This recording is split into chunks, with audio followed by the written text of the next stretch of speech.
everybody, it's me and it's Friday, and as promised, here we have some science experiments all set ready to go, based on all the things we've been learning this week. So, just a quick reminder, we had living things, and that was the first thing that we looked at this week. Then we went on to dissolving and separating, and lastly we had forces. Okay, so today I'm just going to go through what makes a fair test, how we would go about it in a primary school, and what we can do at home to make it more fun.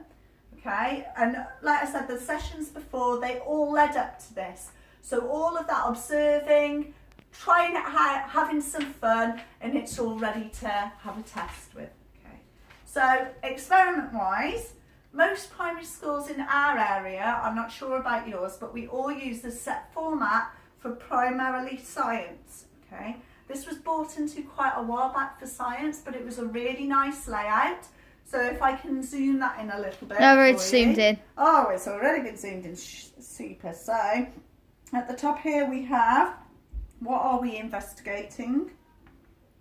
The variables we could change, and we would obviously get the class to come up with all the things that we could change in the experiment, things that we could measure in the experiment, and then we would pick one of each of those and bring them down. So we may do that on post-it notes, or children might design their own. It depends whether you're going to do an independent investigation, a group investigation, or maybe a teacher-led investigation. Mostly at home, I would hope that you guys would be helping your children out. Okay, so you would bring just one down, one thing that you would change, one thing you would measure or observe. Write a question using those same things, you would bring them down again to ask the question, if we change whatever it is, what would happen to whatever it is?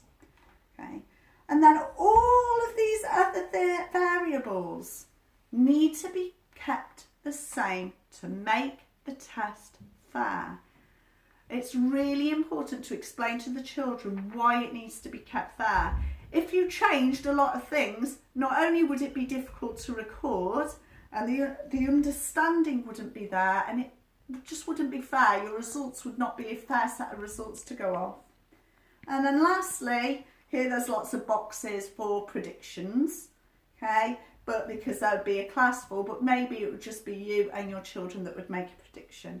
Okay, that's something that they could have that could go in their books, but I would like to make it more fun. This is very formal. This is what we do in school. That's not what you guys are doing at home. So I've written out my home for a bit of fun today, and we're going to start off with living things. So here is an experiment for living things.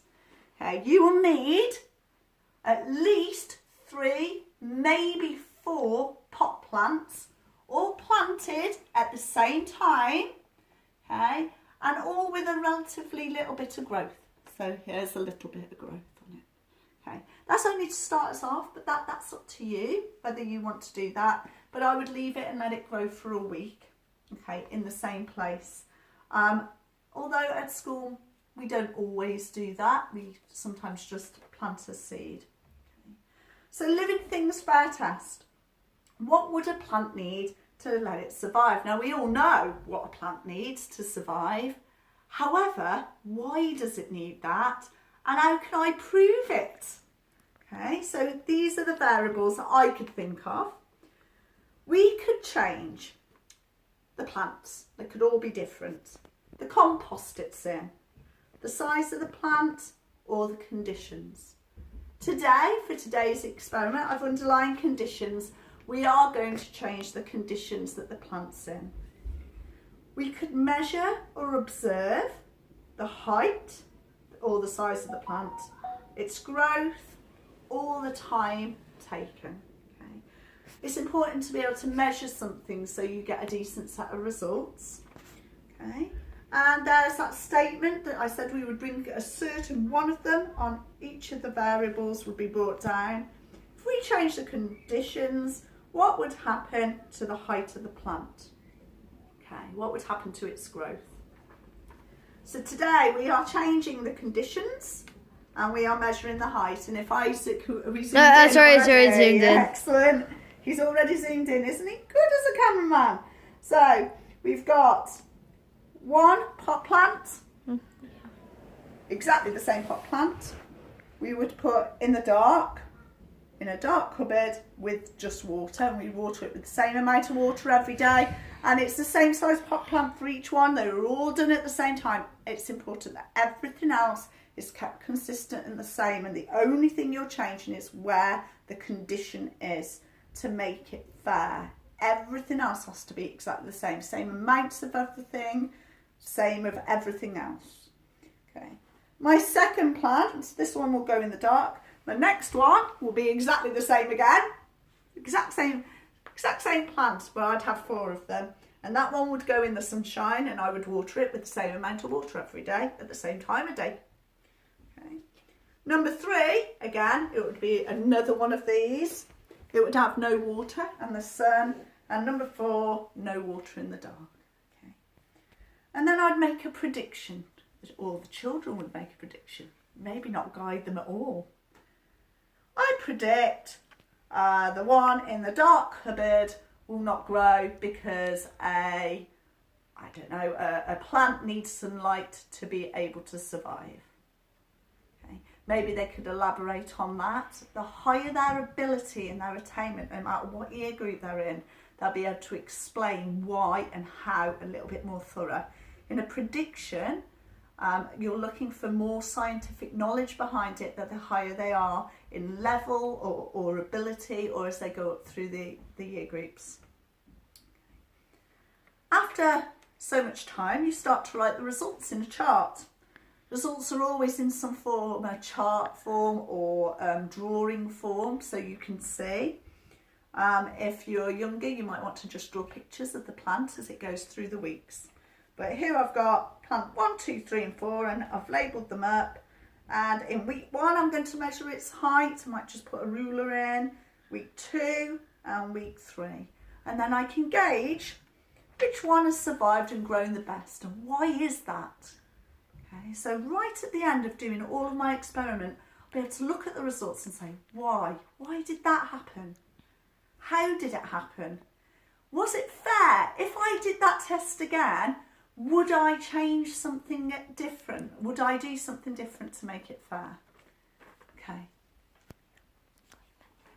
Okay, we're going to move on, because I've been told I need to move on and I'm running out of time. I can't believe I'm running out of time already. Okay, so next experiment. Same again, solving and separating. What solids are soluble? Variables we would change. Containers, the amount of solid that is in the containers, the temperature of the water that I'm mixing it with, how many times I mix it, the amount of water, or the solids used. Today we're going to change the solids used, as we did the other day. We had lots of different solids in there, but the same amount of those to make it fair. Today we're going to measure the length of time that those solids take to dissolve. We're not going to measure the temperature. If we change the solids used, what happens to the time taken to dissolve? Okay, so let's have a little look, shall we? Here are all my containers. I'm going to put 1 spoonful of each of these things in: salt, sugar, rice, compost. Okay, and when I stir it, I might stir it 3 times each, and it's the same person stirring. I would put a certain amount of water in, and I would keep that the same as well to make it fair. So all of the other variables are kept the same, remember. The only thing that's changed is what's in there. Okay, zoomed in. So the prediction. I predict something will become soluble in less or more time because, and you need to have a think. What would happen? What is going to happen? What do you think might happen? Which one do you think would work first? We said some things the other day are designed to be soluble. Are they going to dissolve quicker because they're designed to be soluble? Or maybe something will surprise you, or maybe you're thinking of something else. Okay. And then again, you'd have a results chart. Type of solid listed. Does it dissolve in water? A simple yes or no, or a tick and a cross. And then the time taken. Have a stopwatch. There we go. It's taken so long. Maybe time it up to an hour. And then that's your experiment done. Discuss your results. Was your prediction correct? And last but not least, my favourite, and I don't know why I like this, I think it's because I've done it so many times in different ways. Children like making their own versions of this one as well. Forces, and today I've chosen just friction because that's an element of force. You might want to do parachutes or something else, I don't know. But I've chosen friction. How far can a car roll or go on a surface? The variables we could change are the ramp. I might change this, it might be a different type of ramp, it might be a cardboard one, I don't know. The height of the ramp, I might decide I want it elevated higher or lower as well, so the angle might be changed. The car itself, I could change that and have lots of different cars with different types of wheels, remember discussing that. The surfaces, change the surfaces it rolls onto. And the person pushing, I could change that around. I could have me, my son, my younger boy pushing or rolling it. And we can measure the height of the ramp, we can measure the angle of the ramp, the distance travelled and the time taken. So we can see how fast, which car's the fastest if we want. But today, just for fun, I've chosen surfaces. We're going to change the surface it runs on and we're going to measure the distance travelled. We might do that with a piece of string and then measure it up against a measuring tape, or you could have a ruler running alongside your track. Okay, that's totally up to you. If we change the surface, there we go, I've brought it down exactly like it was on the plan. If we change the surface, what will happen to the distance travelled? What will happen to it? So we're changing the surfaces and we're measuring the distance. Fair testing, everything else that you have listed stays the same to make it as fair as you can. There might be things you haven't thought of, there might be things I haven't thought of. Okay, so here's my little picture. Have we zoomed in again? Yeah, it's here's quite my little soon. picture. There's the measuring tape along the floor, which I haven't got yet, but I might do it a different way. I might change the car, I am changing the surfaces, sorry. I'm changing the surfaces. I've got cardboard, kitchen lino, carpet and bubble wrap listed, so I've only got 4 surfaces. Don't know which one will make my car go the farthest, the furthest. Okay, I've kept the same height, same car, same angle, everything else the same, and that's why I'm using this, because this is all the same. And my prediction, I predict that it will make the car go further because, so if I use, I don't know, I predict if I use newspaper, it will make the car go further because, and again, the higher level of your ability or your child's ability, they'll be able to describe more scientifically what's going on. Maybe they already know about friction, okay? But it's not for us to say anything until after they found the results. So here we've got a results chart. All I've done is listed the surface and then the length in centimetres, and that's the fun bit where they could carry out the experiment. And the nice thing about this one is they could get on the tablet or the iPad afterwards, draw up the results in a little bar chart, maybe print it off. Okay, and they could then analyse their results and say, oh well actually, it ran a lot further on the plastic poly wallet because there was less friction. Okay, so, but it could be that it skidded off on that. I don't know what your results are going to turn out as. Okay, but that's just something that's more scientific. If they know about friction, then they'll be able to answer this a lot more effectively. Okay, so there's our 3. I'm going to put those up on Mrs. J's Learning up on Facebook, okay? Please like the page and subscribe below if you'd like to subscribe to me. I'm still doing these all the way through the next 3 weeks because we're still on lockdown, okay? But for now, let's give it a whirl. I just want to try it. Let's get one piece out. Okay, I'm not going to measure it, but I'm just going to see.